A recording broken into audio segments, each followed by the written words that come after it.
નમસ્કાર, રામ રામ મિત્રો। અત્યારે આપણે વાતચીત કરવાના છીએ કે કોંગ્રેસના પ્રદેશ પ્રમુખ ઉપર કોના નામ પર વાગી મોહર। એટલે કે દિલ્હીથી નામ ફાઇનલ થઈ ગયું છે અને ટૂંક સમયની અંદર જાહેરાત થઈ જવાની છે કે કોંગ્રેસના પ્રદેશ પ્રમુખ કોણ બનવાના છે। પરંતુ મિત્રો એ પહેલાં આપણને હું વાતચીત કરી લઉં કે કાલે એક મિટિંગ યોજાઈ હતી। 10 તારીખના રોજ જનપથ ખાતે એક મિટિંગ યોજાઈ હતી અને મિટિંગની અંદર કોણ કોણ હાજર હતું, શું શું ચર્ચા થઈ અને હવે આવનારા સમયની અંદર કોંગ્રેસની શું રણનીતિ છે એના વિશે આપણે ડિટેલમાં જવાના છીએ।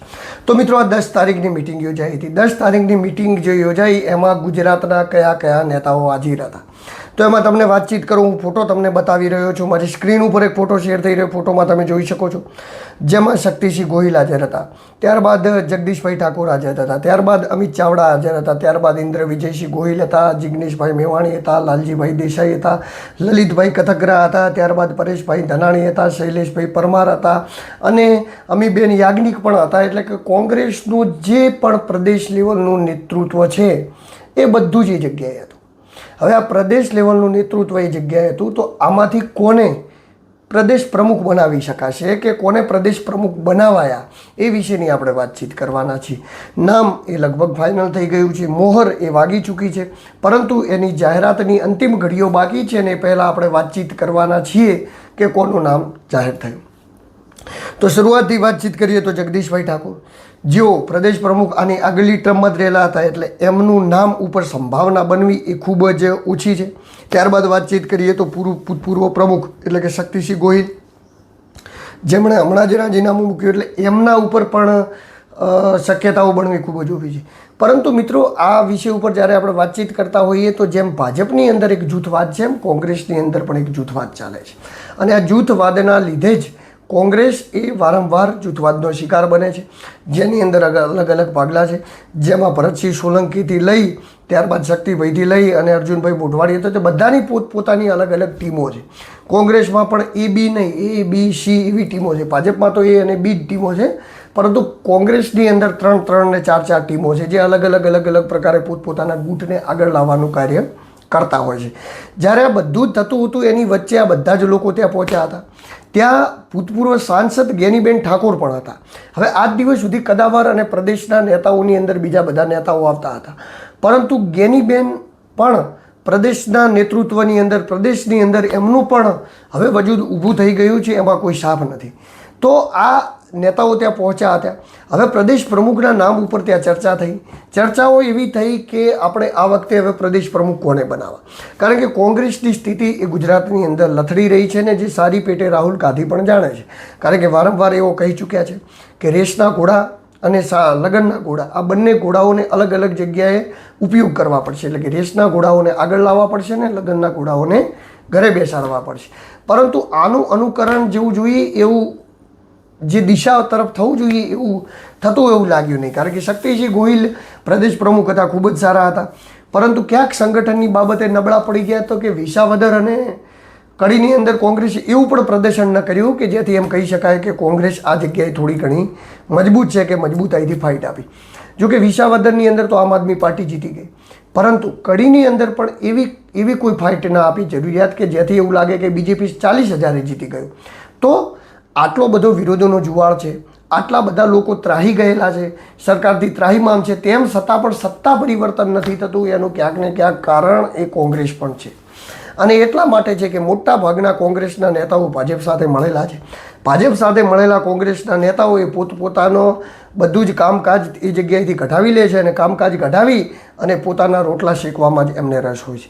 જે કોંગ્રેસની અંદર સાચા નેતાઓ છે કે જેમને લડાઈ અને સરકાર બદલવી છે, સરકારનું કાંઈક પરિવર્તન કરવું છે, તો એવા નેતાઓ માટે પછી આ બધી વસ્તુ ઘણી અઘરી થઈ જાય છે। અઘરી એટલા માટે થઈ જાય છે કે એઓને એકલા પાડી દેવામાં આવે છે ને એમને અમુક ગૂંટોથી બહાર કરવા દેવામાં આવે છે। તો આવા ઘણા બધા ગૂંટો ચાલે છે, પરંતુ આ વખતે જે નજારો જોવા મળ્યો ને મિત્રો ગૂંટોથી હટકે હતો, કારણ કે બેઠકની અંદર કોણ હતું તમે જો, જિગ્નેશ મેવાણી હતા દલિત સમાજની અંદર, લાલજીભાઈ દેસાઈ સમાજની અંદર, ભરતસિંહ સોલંકી ક્ષત્રિય સમાજ, જગદીશભાઈ ઠાકોર ઠાકોર સમાજ, જ્ઞાનીબેન ઠાકોર સમાજ, ત્યારબાદ વાત કરીએ ઇન્દ્ર વિજયસિંહ ગોહિલ તો ક્ષત્રિય સમાજ, શક્તિસિંહ ગોહિલ તો ક્ષત્રિય સમાજ, ત્યારબાદ અમીબેન યાજ્ઞિકથી લઈ શૈલેષભાઈ પરમાર જે આપણે ચોટીલાના ધારાસભ્ય છે, ઘણા બધા લોકો હતા।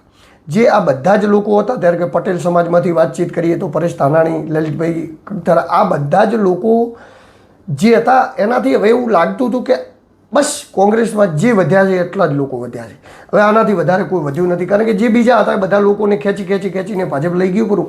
જે થોડા ઘણા વધ્યા છે આ વધ્યા છે. હવે આમાંથી જ પ્રદેશ પ્રમુખ તરીકે નામ આવશે. પરંતુ મિત્રો એ ફાઇનલ થઈ ચૂક્યું છે કે પ્રદેશ પ્રમુખ કોણ બનવાનું છે. જો ચર્ચાઓ તો ઘણી પણ ચાલી. જ્ઞાનીબેનના નામ પર ચર્ચા ચાલી, ત્યારબાદ જિગ્નેશ મેવાણીના નામ પર ચર્ચા ચાલી, ત્યારબાદ પાટીદાર ચહેરા તરીકે પરેશ ધાનાણી અને લલિતભાઈ બંને હતા એમના પર પણ ચર્ચા ચાલી. પરંતુ ચર્ચાના અંતે મૂળ સાર એવો નીકળ્યો છે કે સુઈ બે નામો પર આવીને અટકી છે. એક છે લાલજીભાઈ દેસાઈ. લાલજીભાઈ દેસાઈ એ રાષ્ટ્રીય કોંગ્રેસ સેવા દળના અધ્યક્ષ રહી ચૂક્યા છે, એટલે કે દેશ લેવલના રાષ્ટ્રીય કોંગ્રેસ સેવા દળના દેશ લેવલના અધ્યક્ષ રહી ચૂક્યા છે. અને ત્યારબાદ એમને ઘણી બધી જગ્યાએ ગુજરાતની અંદર સંગઠન બનાવ્યું, જેમ કે ભાજપ સાથે જોડાયેલું RSS છે એવું કોંગ્રેસ સાથે જોડાયેલું સેવાદળ છે. સેવાદળ બહુ વર્ષોથી કામકાજ કરે છે અને એવું કહેવાય છે કે ખૂબ જ જૂનું, પહેલાંના જમાનાની અંદર જે પણ કોંગ્રેસમાં મોટા મોટા નેતાઓ આવતા એ સેવાદળથી આવતા. જો કે અત્યારે તો સેવાદળનું કામકાજ એટલું બધું સક્રિય નથી રહ્યું, પરંતુ જે તે સમયની અંદર સેવાદળમાંથી મોટા મોટા નેતાઓ કોંગ્રેસની અંદર આવતા અને આ સત્ય હકીકત હતી. એટલે સેવાદળ એક એવું પાસું હતું જે તે સમયે કે જેમ અત્યારે ભાજપનું RSS મજબૂતનું પાસું છે, કોંગ્રેસનું એવું સેવાદળ હતું. જ્યારથી સેવાદળ એ વિખેરાઈ ગયું ત્યારથી કોંગ્રેસ પણ વિખેરાવાની ચાલુ થઈ ગયું.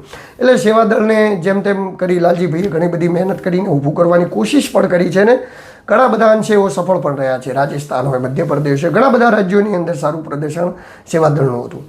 તો એક એ લીધે ત્યારબાદ સોનિયા ગાંધી અને રાહુલ ગાંધીની ગુડ બુકની અંદર છે એ લીધે એમનું નામ ફાઇનલ થઈ જાય તો નવાય. પરંતુ બીજું એક નામ છે જે વારંવાર ઉછળીને આવી રહ્યું છે અને આજે આપણે બે જ નામોની વાતચીત કરવાના છીએ. એમાં બીજું નામ છે ઇન્દ્રવિજયસિંહ ગોહિલ. ડૉક્ટર ઇન્દ્રવિજયસિંહ ગોહિલ PhD કરેલા વ્યક્તિ છે, ગુજરાત યુનિવર્સિટીમાં સિન્ડિકેટ મેમ્બર છે. ત્યારબાદ જ્યારથી ભાજપે શાસન ગુજરાતની અંદર સંભાળ્યું છે ત્યારથી ડૉક્ટર ઇન્દ્રવિજયસિંહ ગોહિલે ગુજરાત યુનિવર્સિટીની અંદર શાસન સંભાળ્યું છે અને જેમ 30 વર્ષથી ગુજરાતની અંદર ભાજપના વળતા પાણી નથી થતા એ જ રીતે 30 વર્ષથી ગુજરાત યુનિવર્સિટીની અંદર કોંગ્રેસના પણ વળતા પાણી નથી થતા. આનું કારણ એકમાત્ર એક જ વ્યક્તિ છે જેમનું નામ છે ઇન્દ્રવિજયસિંહ ગોહિલ. એમના પ્રશંસકો એમને IG તરીકે ઓળખે છે અને એમના પ્રશંસકો અને એમના વિદ્યાર્થીઓની જે ટીમ છે એને IG બ્રિગેડ કહેવામાં આવે છે. IG બ્રિગેડની અંદર ઘણા બધા મેસેજો અને ઘણી બધી ચર્ચાઓ પણ ચાલુ છે કે ઇન્દ્રવિજયસિંહ ગોહિલને જો આ વખતે પ્રદેશ પ્રમુખ બનાવવામાં આવે તો જ ગુજરાતની અંદર યુવાઓ અને ત્યારબાદ બીજે બધા લોકોને કોંગ્રેસની અંદર જોડી શકાય અને કોંગ્રેસને ખૂબ જ આગળ લાવી શકાય. કારણ કે યુવાનોને જોડવા માટેની વાતચીત એટલે કરવામાં આવે છે કે એની સિવાયની યુથ કોંગ્રેસનો સીધો સંપર્ક કોઈ વ્યક્તિ જોડે હોય તો એમનું નામ છે ઇન્દ્રવિજયસિંહ ગોહિલ. એટલે કે ઇન્દ્રવિજયસિંહ ગોહિલ હરેક તાલુકામાં હરેક જગ્યાએ બધી જ જગ્યાએ એમની પોતાની એક પહોંચ છે, પોતાનું એક આઈડેન્ટિટી છે અને પોતાની આઈડેન્ટિટીના લીધે યુવા વર્ગની અંદર એમની ખાસી એવી પકડ છે. પરંતુ હવે શક્તિસિંહ ગોહિલ રિટાયર થયા તો ત્યારબાદ ઘણા બધા ગુટોને એવું છે કે પોતપોતાના ગુટની અંદરથી કોઈ બને તો એ બધા જ ગુટો ભેળા તો થયા છે. પરંતુ આ વખતે જે વાતચીત છે ને જે રાહુલ ગાંધીની જે થીમ છે એ થીમ પ્રમાણે બે જ નામ શૂટ થાય છે. એટલા માટે થાય છે કે રાષ્ટ્રીય સેવા દળની અંદર ખૂબ જ લાંબા સમયથી લાલજીભાઈ દેસાઈ કામકાજ કરી રહ્યા છે અને ત્યારબાદ ઇન્દ્રવિજયસિંહ ગોહિલે એવું કહેવાય છે કે ગુજરાતની અંદર કોંગ્રેસને જો મતલબ કે જીવતી રાખવાનું કાર્ય કર્યું હોય તો ઇન્દ્રવિજયસિંહ ગોહિલે કર્યું છે. એટલા માટે કર્યું છે કે હર હંમેશા એને સિવાયની યુથની અંદર જીવતી રાખી છે અને આજે પણ તમે ગુજરાત યુનિવર્સિટી જાઓ તો ગુજરાત યુનિવર્સિટીની અંદર એને સિવાયની સીટો લગભગ 8 થી 10 છે. ABVPની 4 જ છે. ત્યારબાદ વાતચીત કરીએ તો વેલફેર મેમ્બરની અંદર પણ એવું છે કે વેલફેર મેમ્બરની અંદર પણ લગભગ 14 જેટલા સભ્યો છે, એમાંથી કોંગ્રેસના વધારે છે. તો જે કોંગ્રેસના વધારે સભ્યો છે અને કોંગ્રેસના સ્ટુડન્ટ તરીકે નેતાઓ નીકળે છે, જે સ્ટુડન્ટ તરીકે નેતાઓ નીકળે છે યુનિવર્સિટીમાંથી એ પછી ભાજપમાં જઈને જ રાજનીતિ કરે છે ને એવું આવું નહીં ઘણીવાર બન્યું છે.